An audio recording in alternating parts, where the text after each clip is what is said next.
Sorry about that. Welcome to Soccer's in Session here on the SDH Network. And it is our tour of the high school game.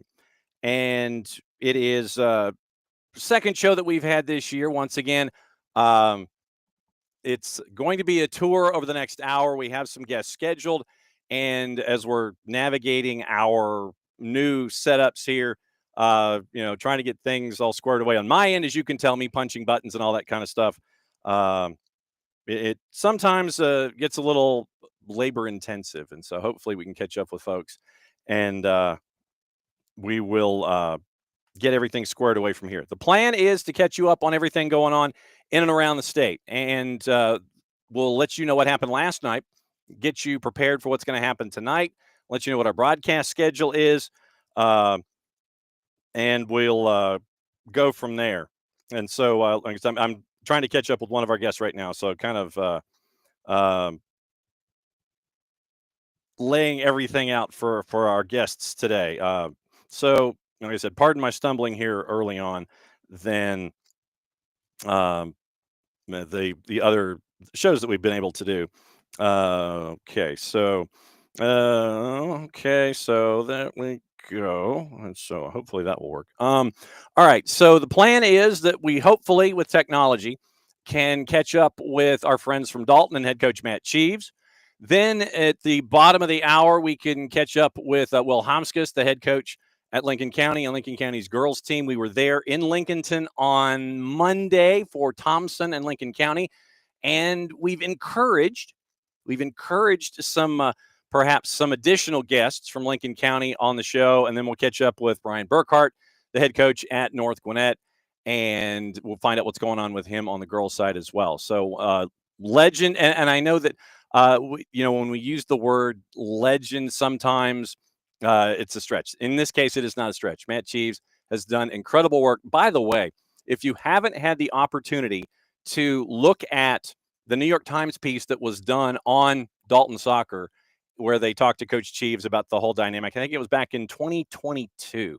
So I think you can go back. I don't think it's a pay window to go in and look at that particular piece, but it's a great piece on what Coach Cheeves and Dalton have built when it comes to the program there at Dalton. So hoping to catch up with him and hoping to catch up with another couple of folks here on the show today. And then what we can do is we'll let you know what's going on in and around the state. Once again, we'll go through the schedule. We'll go through what happened last night, get you ready for tonight as well, and we'll go across the board. Last night, actually, we'll go through this week. So this week, once again, we were in Lincolnton, and it was great to be there at the high school for that matchup against Thompson. And then it was last night we were in Midtown for Midtown and Riverwood, and it was cool to be there. It's the first time that I've called a match from inside Henderson Stadium in the new configuration ever since it was remodeled. And they're still remodeling at Henderson, where you're going to have pavement on the southern end of the stadium to help out with service vehicles and things like that. Used to be that you would be parking on gravel and on side hills and things like that. They're going to be paving that at Henderson. So wins last night across the board for Riverwood. Riverwood gets their second win on the boys' side this season. Midtown has had one. I think they had one win coming in, and then they were chasing after it. First time that they've been together as a group since IMG Academy and showcases and things. First guest is coming in right now. And for this, we go to Dalton and catch up with head coach Matt Cheeves on the boys' side. Coach, thanks for dropping by. Good to see you. Hey, good to see you, John. And thanks for fighting technology. I fight it all the time, my friend. Yeah, I understand. It's a struggle. This season out of the blocks, 3-0, and I know that your expectations are always high. 3 matches in after wins against Calhoun, McIntosh, and Johnson as you get ready for Pace tomorrow. What have you seen in these first 3 matches so far this season? I don't know. I'm pleased with what I've seen, and then I've also seen other things we need to work on, which is great early in the season because you want to get tested and you want to survive the test, but then come away with stuff that you can work on to try to improve as you move on down the road in your season. So we've seen things that we need to improve on, and then we're fortunate enough to still manage to win. When it comes to scheduling non-region games, because of what you and the community have built there, is it easy to find non-region opponents, or is it difficult to find them because of what you've built there at Dalton? Oh, it's easy to find them. We have a lot of people offer to play us, so we have no trouble finding enough games. But you want to find somebody that you feel like is going to be good competition. Obviously you don't want to play somebody you feel like you're going to not get a good game out of. You don't want to play a bunch of cupcakes, and then you want to play teams with a good reputation that if you make a 2.5 hour drive on a school night to go play them, that the following year they'll repay you. And 15 years ago, we had times when we would go visit people, and they would be like, "Hey, we'd even schedule the game, and like the week before, like, hey, our principal said we can't travel that far on a school night or something like that." And it's like that's unacceptable. So try to find people that you can count on to continue going back and forth with. And I think there's a lot of people like that on our schedule that we've played, for many years. And those teams are also seem to be the teams right around the top every year too. Yep. I mean, McIntosh and Johnson back to back for you. And we were fortunate enough to have both of those matches on the network where you get the 3-0 win at McIntosh. Then you turn around and 3 days later, you're back home, but you play Johnson. 2 games in 3 days or 4 days worth of calendar time.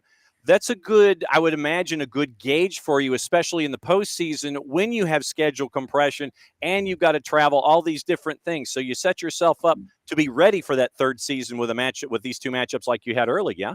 Yeah, absolutely. That's the point of doing this, because you want to try to get something that's going to look like what you'll see in the playoffs, what you would see in a championship game, and also have you prepared for your region. So just to be ready to move along and be successful, you've got to be taking on the top level of competition that you can handle. You want it to be competitive, and you don't want it to be a blowout either way. When you look at Dalton soccer, and I mean that capital D, capital S, when things are going well philosophically on the pitch for you, how would you describe what Dalton soccer is and what it's doing out there on the pitch for someone who hasn't had the chance to see it? I think when it's going well, we're playing a brand of soccer that people enjoy watching. They come out and they're entertained. I think one of my favorite compliments I've ever had since I've been coaching, if somebody come up and go, "Hey, I don't really know anything about soccer, but I like watching your team," that they enjoy it and they're entertained by it. Because I'm the same way. I can watch any sport. If I find it boring, I'm done. Even soccer, if it's a slow game and both teams are taking really low pressure and park the bus, and I don't find that entertaining at all. I like teams that'll take a risk. They're willing to make a mistake, and that's entertaining to me. That attacking, high pressure style of soccer. That's what I want to see. So, how long did it take you to have that philosophy, or has that been you ever since you started as a head coach? I think it took me about 3 or 4 years to realize the type of players that I had, that we had the skill and the speed to play that way. So I've been very fortunate in that regard. That mentality fits the type of players we've had coming, and the type of players we've had coming have been pretty consistent for a while. When it comes to this season, once again, someone walks in the door for the first time, who would they gravitate toward as some of those fulcrums, those guys that are really going to be drawing eyeballs out in the stands? Who so far this season are folks that are drawing a lot of attention? I think Joseph Gonzalez. We go to Joe. He seems pretty dynamic in the middle of the field. Choppies Garcia. He's the same way up front. He's getting a lot of attention. Luis Favela up front. He's scored a lot of goals. Mm-hmm. He was out all last season with a knee injury, but as a sophomore, he scored the 2 goals in our state championship game. So it's nice to have him back. On the defensive end, Chris Lopez is kind of all over the place, covering a lot of ground, doing a good job. And a lot of these guys, German Santana is our captain in the middle, kind of just a workhorse, kind of an unsung hero. Doesn't get a lot of attention, doesn't get a lot of stats, but he's really doing a lot of work. And so those guys right there, and a lot of those guys have played together since they were kids. They've grown up together, gone to school together, played together. So they know what to expect out of each other. And I think that helps us. When you mentioned starting the season, the first couple of games, and you play that time. Oh, looking at the calendar, our first day to practice or have tryouts was January 27th. That's tomorrow. Will have been 1 month. So last week, we went down to play McIntosh, and technically we had a week of tryouts, and then you had 2 weeks of practice, dodging snow days. Mm-hmm. I mean, it's a very short time to get ready. So for us, we're blessed that these guys have spent a lot of time playing together, as kids. When you mentioned the snow days and the challenges that are there, especially early in, I guess, the snowbird part of the schedule, you're having to do things virtually. You're having to do things kind of out of the box. What's it like for you to sit there and, okay, I need you to watch this piece of video, guys. I need you to watch this match, and this match. What's it like for you to coach virtually to add to your skill set? That's not really my skill set.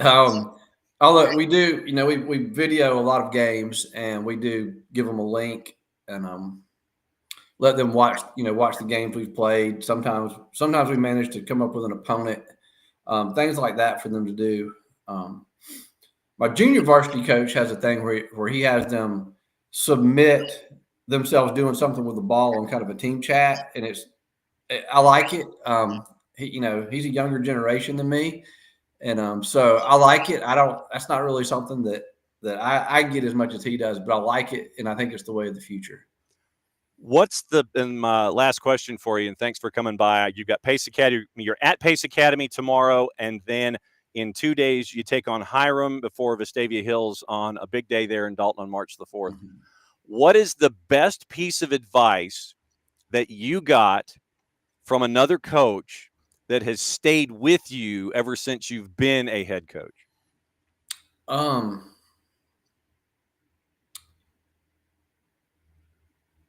man, that's tough.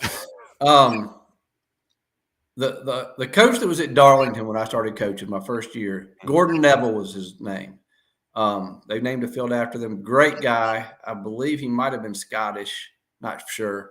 And he was towards the end of his career. And I think it was the second year, he came up and grabbed my hand and he said, "Matt, take care of the game. Just take care of the game." And that stuck with me. Everything I like, I want Dalton to win, and I want Dalton to win, but I also want to see the sport grow. And I love, that in Dalton and I go other places, the game has grown. The crowds are there. It's not just the parents and the odd girlfriend. I mean, the student body comes out and really gets into it. So I'm proud of that. And another coach was not a soccer coach, but a basketball coach that I worked with at Dalton High School my first year. He said, "Whatever you do, be flexible. If you can't be flexible in the school setting and the school athletic setting, it's going to be really difficult because there's lots of other teams you've got to work with, space you have to share. There's financial concerns, so you just have to be very flexible and work with everybody the best you can." And that was some excellent advice. I try to remember that when I get frustrated with others, to be flexible, and also in that regard too, having a program that will earn for the school is important. I think that's one of the things that a lot of people around here learn to respect. Besides the winning, they respect the fact that the soccer team can earn for the athletic department. And that's important. I think a lot of other programs need to try to take that attitude. It's not about the money, it's about the kids. But if you're making money, you can do a lot for the kids. No doubt, being a revenue generator, doesn't matter where it comes from. It really is something that can be a focus for any school. Doesn't matter what the sport is, but you are doing fantastic work up there at Dalton. It's always great to see you, my friend. I will say this, full disclosure, when we came up for the Johnson match, Jason encouraged me to try the elote. And for the first time in my life, no lie, first time in my life, I had the elote. I had the spicy version, and I had the not spicy version. And I actually, as someone who is a very mild template, a very, very mild template when it comes to food, I liked the spicy version of the elote. So, and that's the kind of cool stuff that you can get at the concession stand up there.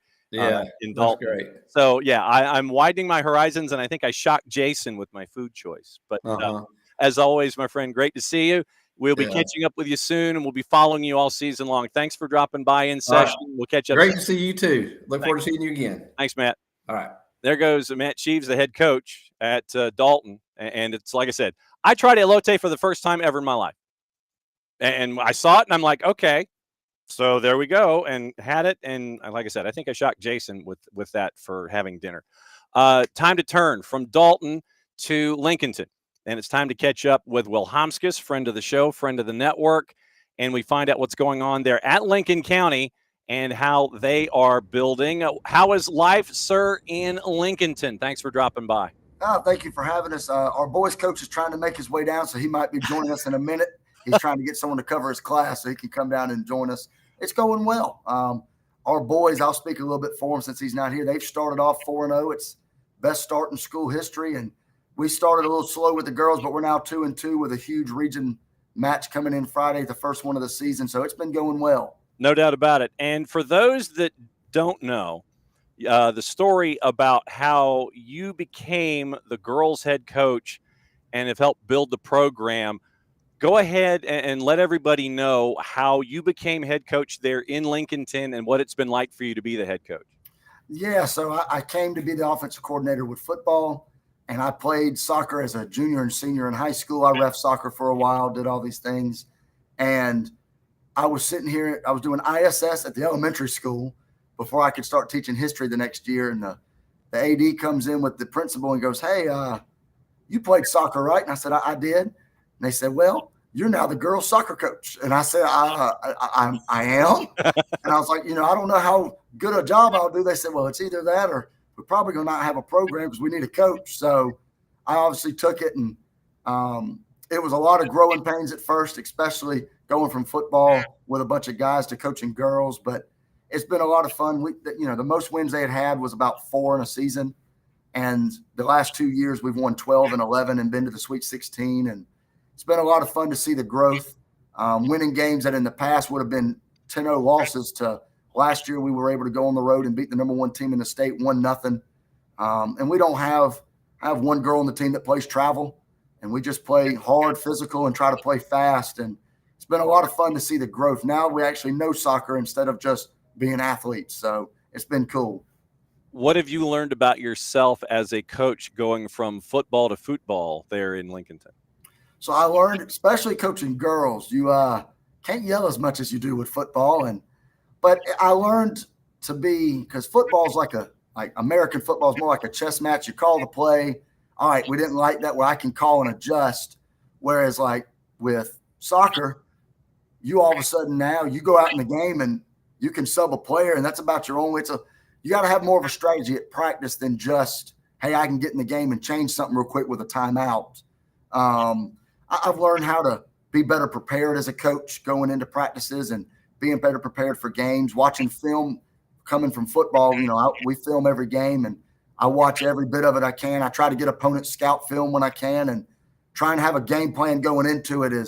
So football's helped me with that, but it's also helped me become a better football coach and learning how to coach without yelling and screaming and all that other stuff. No doubt about it. Will Homskis, head coach of the girls' side at Lincoln County in Class A D2 in Region 8, double-digit win seasons back-to-back, Sweet 16s back-to-back in Class A. When we came out there for the Thompson match, obviously it was the first time that we got to broadcast out there and see a rivalry. Right now you're at 2-2, and we got to see up close the very physical style that you have there. You have somebody like an Allie Cox who really is causing a lot of problems in the middle of the pitch. Then you've got other players that really, truly, you have speed on the edges and it's physical on the inside. So I think that it creates a lot of problems when it comes to trying to defend you. Am I seeing it right so far? Yeah, I agree. And, early in the year, we tried a formation that we were running in past that worked well. And it wasn't working good early. We were making a lot of mistakes. So we adjusted. So when you came, it was a brand new formation. And that's exactly what we were trying to do. We're fast on the outside. We're not as quick in the middle, but we're going to be physical and try to force you to go wide to our speed, which we think is, plays to our advantage. One of the girls who's been one of my leading scorers the last couple of years is now playing defense for me because she's such a good defender. We weren't scoring a ton early, And the new formation actually led to us having a girl score 4 goals. Kaylin Stacy, we had Allie scored 2. And I think you've got it exactly right. We're physical in the middle, fast on the outside. And we got to see something that we've never seen before. Madison Collier scores an Olympico off a corner kick, and that was part of the victory against Thompson. You don't have a lot of seniors that are out there in your starting 11. You've got a lot of young players, but that to me means that they've been active since they were freshmen as a part of the build there, the program. Yeah, we don't have a lot of seniors. We have 4 on the team, 3 of them starting.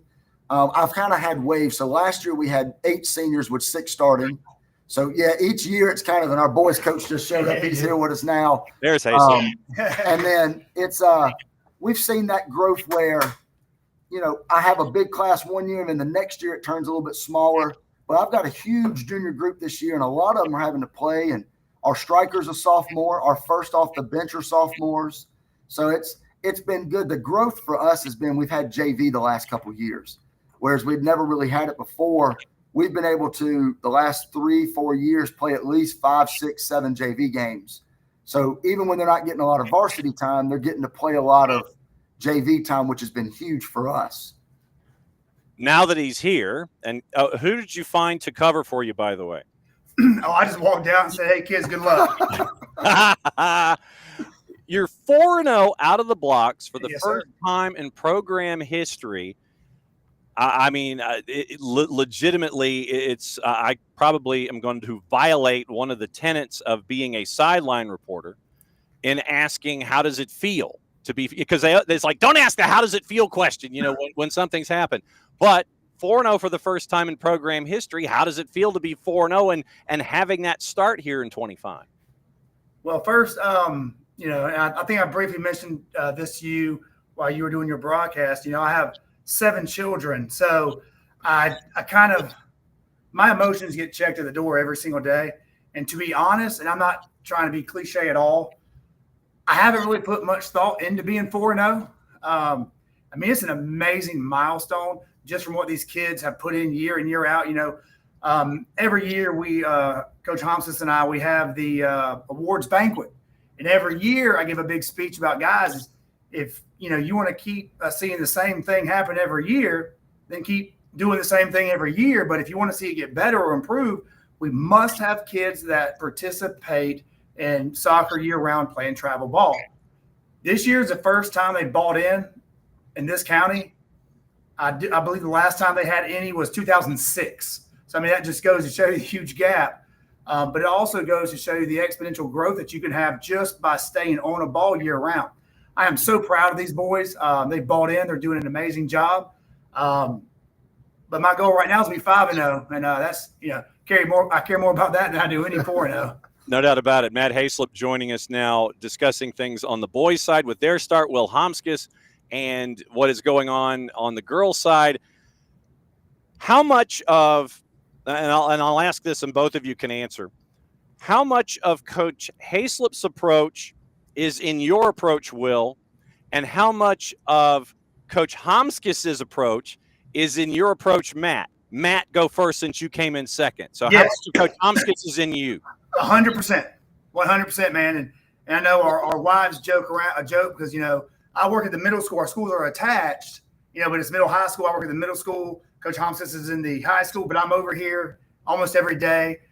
We talk on the phone every day.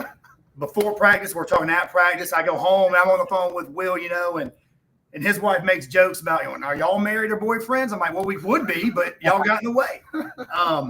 But I tell you what, man, he has been an amazing sounding board for me, especially him being in the program before I was. And just he's such an asset for me to be able to bounce ideas off. And even for we're already talking about next year, which you should never do, but we're already preparing for the years to come. So, you know, he has been an amazing blessing to me. And I will say this, I'm sure, you know, it's like the Grinch's heart, his head will grow 3 sizes today. If it weren't for him, I would not be here. Really? I would not be. Wow. So that's God's honest truth. I mean, well, then please elaborate on that. That's my follow-up question. Okay, I would love to. So our program before Will got here was a program, but it was a different structured program. Very rec. Yeah, just have fun, come play, and I understand the concept because being a 1-2A school, it's hard to find 1-2A games as you watch us play a larger school. It's hard to find equitable competition close. So we have to get very creative. So instead of fighting that fight, they just chose to play like Washington Wilkes a lot, which is great. Less travel, huge crowds, and just kind of focus on playing more to have fun than playing to go and fight for a state championship. And they had amazing seasons, don't get me wrong. But because it was in a little bit of a different situation than you would say like a football program where you're constantly going region to get to state, Will was kind of having to go back and forth. Wasn't fair to him. He went to his dad, who was our athletic director at that time. And I had just moved here, and his dad came and sat on my back porch and said, this is something that Will really wants. If you're willing to take it, it's yours. And so, yes, sir, 100%. All right. Flip side, Will, how much of Coach Hayslip is in you, considering apparently you guys are on speed dial and heavy text in your own WhatsApp group there in Lincolnton? Yeah, no, it's having him's been awesome because, like he said, I'm either in his room. We have planning at the same time this semester. Oh. So first thing in the morning, I'm either in his room or he's down here. We always are going through. I know, like formation-wise, players-wise, I can go to him and ask. He's a big part of, when I first started coaching, like I told you earlier, I had never really coached soccer, so I didn't know much about it. Him knowing soccer, I'd gotten a couple years experience. I now can go to somebody I know who's done it for years, can drill ideas. Like they're doing a drill yesterday. I'm like, man, what are y'all doing? I like that. Can I throw that in? But he's also been a great at times where I can be loud. Sometimes the football coach comes in. He can be a common. I can come over and talk. And he's like, hey, you're good. Same back and forth. There's been times he's come to me. Hey, we're good. Like it's been great having somebody that I can go to and I trust 100% that I know if tomorrow for some reason I couldn't be here, he could run my practice and I could run his practice. Like it's been nice knowing that I've got a guy that I can lean on, not just soccer-wise, though, faith-wise, just talking friend to friend. It's been awesome to have a guy that, there's some programs the boys and girls coaches don't get along. They don't want to work together. If he comes to me and says, look, I need to scrimmage myself today, cool, we'll find somewhere to move, let you have a whole field, because here we practice on half a field. I get half a field with 30 girls, he gets half a field, and that's tough. But if I need a little bit more than half, he'll find drills and take a fourth of a field and do, or vice versa, we can move and do. So it's nice having someone I know that if I really need something, he's willing to do it and vice versa. All right. Friday for both of you, I believe, it is what was referred to when I was younger, back in the days of black and white television and the DeMont Network, as the 378 War. Oh, yeah. Lincoln County, Washington Wilkes. And there are wives' tales, and we got a couple of minutes. So wives' tales to me where there were urban legends that county sheriffs were parked at the county line anticipating the visitors and perhaps slowing them down. Let me use air quotes, slowing them down a little bit so the stands would not be filled with the visiting supporters for these matches. Now, for the football games on Fridays. And so now there's a situation where there's one team 4-0, one team 2-2, and you guys are playing Washington Wilkes. Does the 378 War, as it is called, and Coach Larry Campbell is like, why do we call it a war? When it comes to this battle on 378, where is it from a soccer perspective, guys? I would say we don't like them and they don't like us. Even if we're jumping rope and they do it 20 times, we want to do 21. And they're the same way, 100%. Their coaches would get on here and say, that's a must win, no matter how good your season's going. You could go 1-17, but if you beat Washington, people are happy with you. This will be a packed crowd. It always is. For the girls' side, it's even in years where if they're not as good one year, they always play us tough. Our girls tend to always play their hardest in this game because they all know each other. They live, their school's 20 minutes from our school, and they're having a really good start to their season. They're 3-2, and they're doing better than they've been doing. So it should be a really good game. and he can talk about the boys because it's always a fun one too.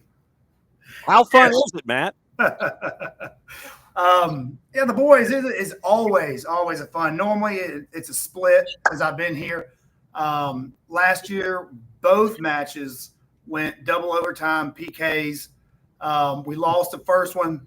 We won the second one. First one was the region one, so that one was the one that really mattered. We lost a player in that game for a red card, straight red. So we played a man down. We still were able to go to overtime, still went to PKs. But he was one of my, strongest offensive players, and not having him was a detriment, during the stretch there. But, man, it's very heated. I will say that we coach here with a lot of class, so our expectations may be different than down the road.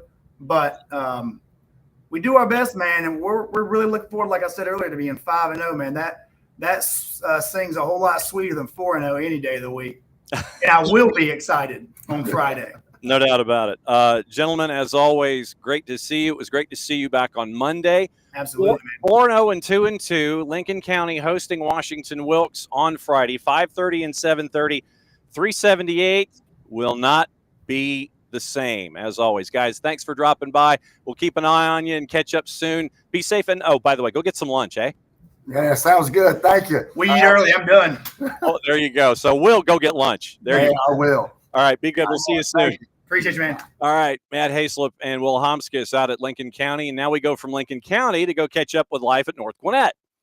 And we catch up with our buddy Ryan Burkhart, friend of the show, friend of the network. And Ryan, with technology, we might have actually solved it. Yeah, I guess. I mean, hey, look, it all works. Thanks for battling technology. Look, I got the same problems, all this newfangled stuff. And it's like, okay, you got to click this, go here, sequence this. And it is driving me certifiably insane, as always. Great to see you, my friend. Thanks for dropping by here on Soccer's in Session. Yeah, happy to be here. I guess I clicked on the right combination of buttons and I'm here. So. When you look at your season last year, what sticks in your mind, I guess, for the biggest lessons that you might have learned last year that you've carried forward here to 25? Well, I mean, that was the deepest run I had made going into the Final Four. So I think, personally, I learned a lot more about I got a lot more practice with scouting and trying to find the players that you need to be aware of and what to look for and how to maybe attack opponents. So I mean, I think for me, other than the 5 or 6 times a year that you really do some advanced scouting for region opponents, I mean, I think it was really good practice for us to figure out more as a team of how we prepare for those higher level games. What do we want to look for? What do we think is going to be effective? So, I mean, I thought that was, anytime you get that kind of experience going, thankfully deep into the playoffs and playing all those really good teams where the margins are so thin, I think it's a really good experience. And I think it was a good learning experience for me too. And when you came into 2025, I know expectations are always high, but right now where you are at this point of the season, what are your thoughts on early returns? And I guess season 1, as we call it, the non-region schedule. Yeah, season 1. We always had that conversation last year too. I've tried to say this every game so far. We start region next Friday against Parkview, but all of this is trying to find answers to questions. So making girls putting them in positions that they're not used to or making them uncomfortable sometimes of different lineups and putting girls that might not have thought their role was going to be that big into big roles occasionally in the first 3 weeks, 4 weeks. So, I mean, we're learning answers to questions. I mean, we have a lot more answers than we had 3 or 4 weeks ago. So that's the whole point. And we were at Sprayberry last night. So we had a long bus ride home. So me and the coaches were kind of going through that same process where we were looking at the team and going over players and where we thought they would do best. And if we had a region game tomorrow, what would we think we would do? So it's been a productive season 1, like you said. big wins so far over Mountain View. We had the big win on a very young Gainesville side. That was on the network. And also the win over Sprayberry, losing at Roswell 5 days ago. In that little magnifying glass, in that little microcosm of the season, what did you learn about yourself in a 1-0 loss after having all of these big wins? You had 2 big wins going into the Roswell game. You lose 1-0, then you come back and rebound with Sprayberry. What did you learn coming out of that Roswell game? Well, Roswell is just you might know Coach Mary at Roswell, who's just one of the best coaches in the state. And she did her, she won a state championship and did her thing at Johns Creek, and she's doing the same thing now at Roswell. So I tell the girls are not shy about their expectations for themselves, and that's good. But I think going into that game, we said that, well, this is a good way to measure ourselves and see how we are, because Roswell is in a window of time right now where they're built to do the things that we say that we want to do this year. They won the state championship 2 years ago, lost the state championship last year, so they are in a state championship run. And so how do we play against this team? How do we measure up? And I mean, I think anybody that watched the game, including our side, would have been happy with it, very proud. We had our chance. We executed a strategy. And I think that's something that young people maybe that aren't their club teams might be so good. Sometimes they don't particularly have to execute particular different strategies on a week-to-week basis. They're just so good. But we had a certain strategy going into that game, and I thought we did really well. And anybody, who saw the game, I thought it was a really fun high school game. And I don't know if you've heard about that game, but no, please tell me, please. So buzzer beaters are a basketball thing, right? No. So I'm not making excuses. I'll be very honest with everybody. They had a couple shots right in front of the goal that they probably should they would tell you they should have buried. So they probably deserved one. And we had 4 or 5 shots around the goal. Maybe we should have had one too, but they had the better opportunities for sure in the game. And when they got around the goal about 4 or 5 times as well. But so we cleared out with about 5 or 6 seconds left. And I think maybe everybody had a kind of a collective sigh. Even I did. I mean, I'll admit it, on the video, you can kind of see me walking towards my notebook to go ahead and make my PK lineup. And their incredible center back just kind of pops one into the box, just kind of Hail Mary, let me put it back in there and see if somebody can get to it. And 3, 2, 1, and it goes into the top of the bin. I mean, the scoreboard was on the other side of the stadium of the goal. So I'm not going to sit here and argue with the refs or anybody because I didn't know if there was 1 second on the clock or not. So, right. But anyway, great game. If we're being honest, they probably would have deserved to already have a goal. So I wasn't, after maybe a night's sleep, I wasn't as torn on it, but it was a fun game. Yeah. And when we were there in Gainesville at City Park to watch your matchup against the Red Elephants, one of the things that stuck out to me, even though it was a very, very young Gainesville side that you were going up against, a lot of freshmen were starting for Gainesville, is that your offense comes from a bunch of different directions, or can come from a bunch of different directions. So I would maintain that trying to defend against North Gwinnett will be one of the difficult decisions for any team this season. It's like, okay, well, if we try and focus on player X, that means somebody else is going to be open, because if we double team here, there's an opening here. What's it like to have that kind of variety in your attack where folks have to prepare for 4, 5, 6 different individuals who can score for you? I mean, I hope that it's a problem I have a lot more in the future. I've been coaching for 17 years, and I've told the girls that this is the most talent I've seen on the attacking side, all kind of clustered together. And so I think that they're also learning that. I think it's probably a good experience for them, because they're learning that they don't have to be the one that scores the goal. And when we talk about preseason goals, and maybe historically a lot of girls will say, I want to score X amount of goals or whatever. I think that just telling them that narrative needs to change with the group that you're playing with this year. It needs to be, you need to be responsible for this many goal contributions, or how many runs you make that create spaces for other people. And, speaking of the Roswell game again, they did a great job. They have obviously a very talented back line. And, I think their best defense was just how good they are at possession and attacking. So, keeping the ball away from those girls. But, it is really fun to watch them sort of find the space and get everybody else involved. I think that hopefully as the season goes on it's kind of like balancing that line of a attacker who wants to score and be greedy sometimes, but wants to help their teammates score too.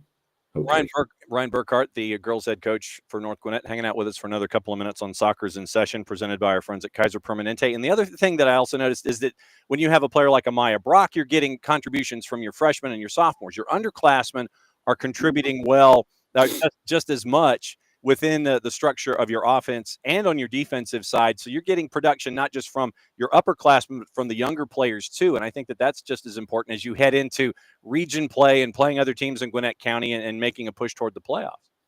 You hope that you're in those situations where ideally you don't need your freshmen and sophomores to be the stars or the big contributors.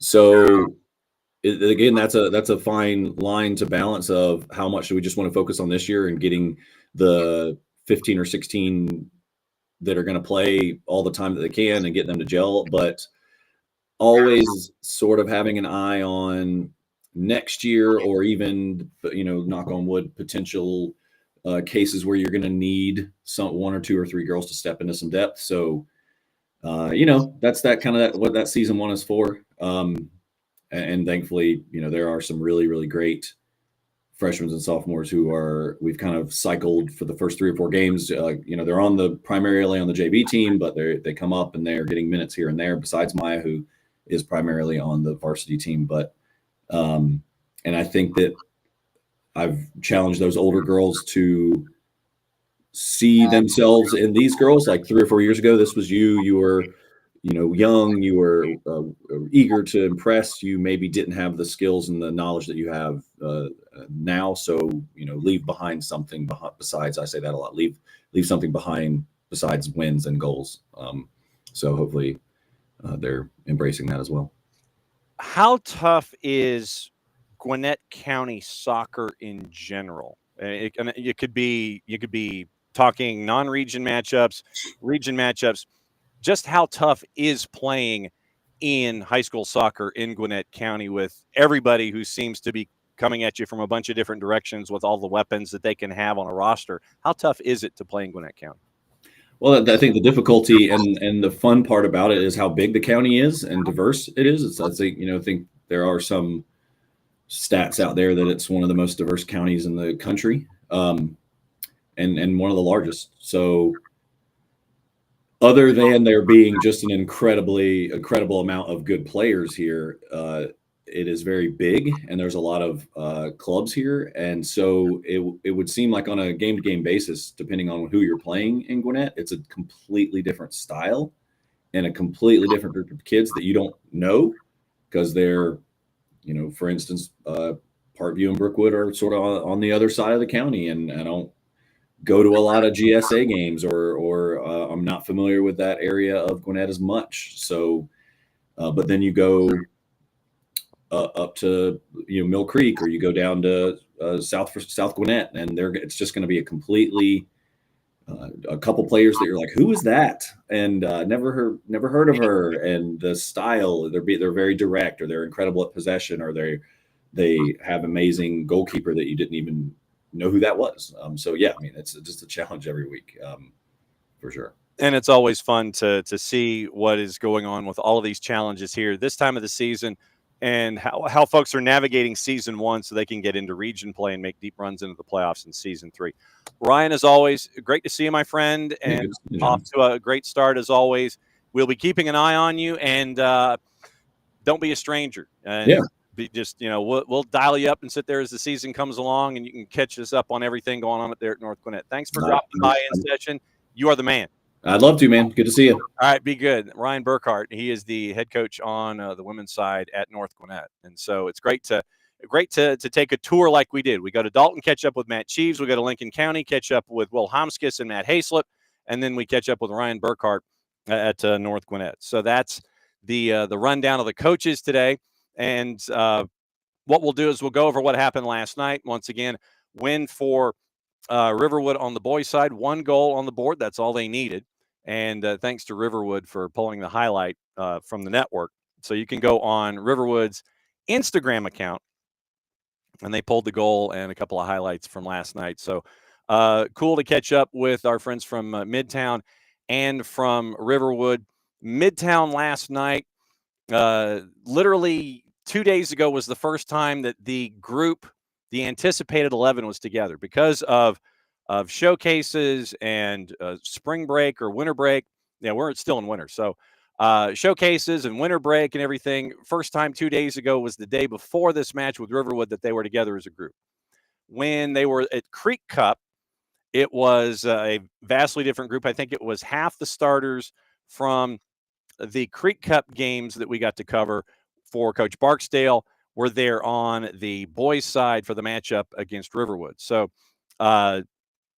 very interesting matchup, and it'll be I will be intrigued to see how long it takes Midtown to get the full song on the boys' side and on the girls' side, and Riverwood getting their second win of the season, 1-0 on the boys' side last night. So thanks once again to Coach Barksdale and everybody at Midtown for letting us come to Henderson Stadium and call the match, and for everybody at Riverwood for all the intel and letting us know what it's looking like for their team so far this season, and some very talented young players for Riverwood as well that were helping out with the upperclassmen. So across the board, great matchups at Riverwood for Riverwood and Midtown, and that was last night. Coming up on Friday, it is West Forsyth at Lambert, and looking forward to going to that one. I'll have the call on the boys and girls matches for you up there at Lambert. It is 6 o'clock and 8 o'clock on our Mixlr channel. You can do this a couple different ways. You can download the Mixlr app, MIXLR, and you can follow Soccer Down Here and SDH2. And when there is a live event, when you follow those particular channels, you get an email notification saying that, hey, there's a live game going on soccerdownhere.mixlr.com, the Soccer Down Here channel on our Mixlr app, or on SDH2.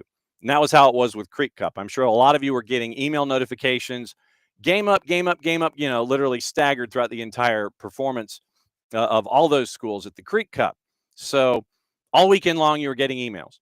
But you can go to soccerdownhere.mixlr.com, and you can go in through the World Wide Web, just go in through a browser and listen that way. Or, once again, download the Mixlr app, and you can get all of the information that we have. All the games are archived. You can go back and listen a bunch of different places, and it's very, very cool that we've got the relationship that we have with Mixlr. IndyCar uses Mixlr. A lot of other clubs in soccer use Mixlr as their output, their head end for all of their broadcasts.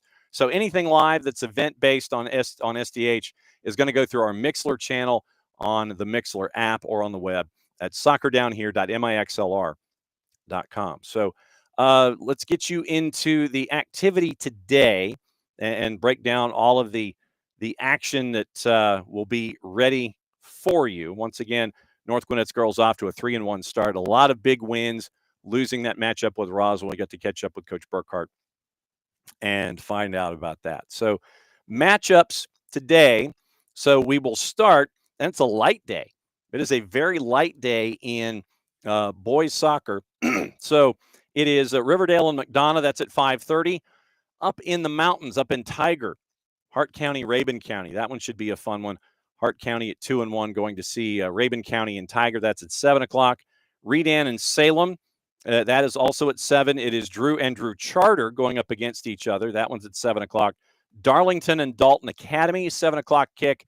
Pickens and Adairsville, that is at 7:30. 2 other kicks at 7:30. Rockdale County taking on Archer. Rockdale County out to a 3-0-1 start Archer at 3-0. Villarica and Pepperell is at 7:30. Villarica at 2-2, and the Pepperell Dragons are at 1-2. Also on the girls' side, looking at the scores, we'll see if it's as light a day on the girls' side as it is on the boys' side. 11 matches on the girls' side today. Once again, Hart and Rabun leads off. Hart County off to a 3-0 start, traveling to Tiger. That one's at 5 o'clock. Darlington and Dalton Academy, they kick things off on the girls' side at 5 as well. 5:30, it's Archer and Rockdale County. Rockdale County 2-2 on the girls' side to kick things off this year. Drew and Drew Charter, that is at 5:30. Drew Charter's first matchup of the season, by the way, on the girls' side. Villarica and Pepperell. Villarica's girls, the Wildcat girls, are off to a 3-1 start, and they take on Pepperell and Lindale at 5:30. Pickens and Adairsville, two undefeated teams at 6 o'clock. That is 1-0 Pickens against 2-0 Adairsville. Pace Academy and Dalton, by the way, that is tomorrow. Pace Academy and Dalton is tomorrow, and then you've got Hiram the next day. So 27 and 28, the Pace Academy Dalton match listed as a 6 o'clock. That's tomorrow. So if you have anybody that says Pace Academy and Dalton is at 6 o'clock tonight, it's tomorrow.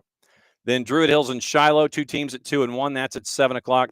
Alatoona and South Paulding is at 7:30. Clarkston and Pebblebrook on the girls' side, 8 o'clock kick. Riverdale and McDonough, that one is also on the board, 2-1 versus 0-2.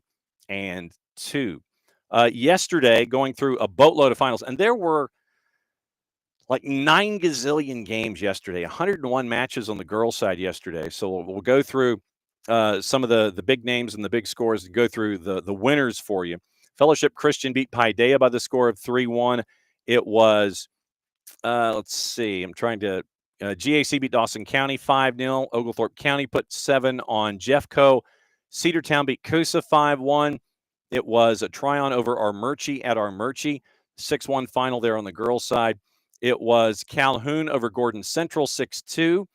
Johns Creek with a big win over Central Gwinnett yesterday on the girls' side. Peachtree Ridge beat West Hall, put 9 on the board there. Hab Central over Walnut Grove 4-3.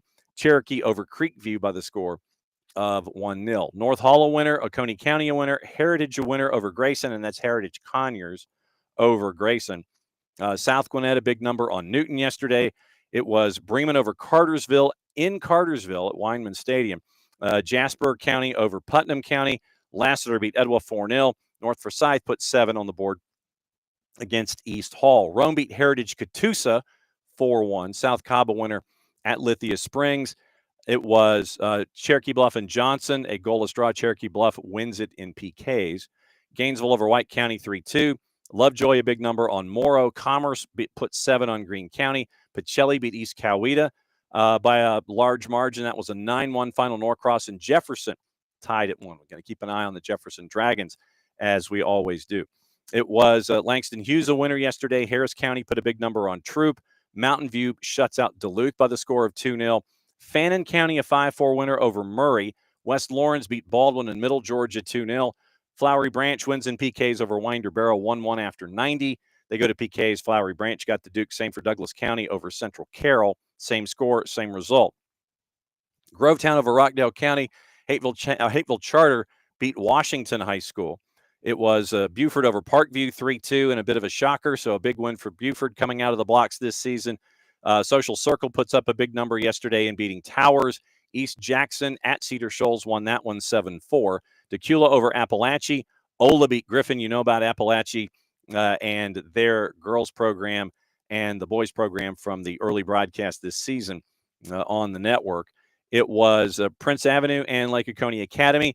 The conversation that we had with Coach Homskis and the Life in Class 82, that's the team he was referring to, LOA. LOA ended up getting the win in the playoffs, but Lincoln County gets the big win over LOA in the regular season last year. Prince Avenue wins in PKs in the regular season. North Oconee shuts out Madison County. Berkmar beat Discovery. Alcovey a winner. It was Lakeside DeKalb over Shiloh. LaGrange girls beat Upson Lee. LaGrange, we got to see them in the Creek Cup, and it's been fun to see that build with the Grangers program as they go. They get a win yesterday in Thomaston against Upson Lee, Model beat Dalton girls 3-2. Woodward over Tri-Cities 4-0. And North Gwinnett, we got caught up with Coach Burkhart with their big win over Sprayberry 8-0. Union Grove shuts out Luella West Forsyth over Cambridge. Meadow Creek beat Tucker by the score of 2-0. Same score, Kennesaw Mountain over Woodland. It was Northgate over Stars Mill. Marist shuts out Northview. And Brookwood beat Denmark by the score of 5-1. Other winners, Dutchtown, Dunwoody and PKs over Decatur. Chambly, Roswell, McEachern, Alexander, River Ridge, Pike County over Callaway. North Atlanta shutout Jackson. BT over Wheeler. Campbell over North Cobb. Carrollton, a shutout winner. Whitewater, a shutout winner. And Westminster, a shutout winner over Centennial. Now, on the boys' side, really quickly, going over some of the winners on the boys' side yesterday, just to give you a quick thought on the power rankings and the nationally ranked teams. It is Harrison of Indiana, St. Benedict's Prep, and St. Ignatius out of Ohio, 1, 2, and 3.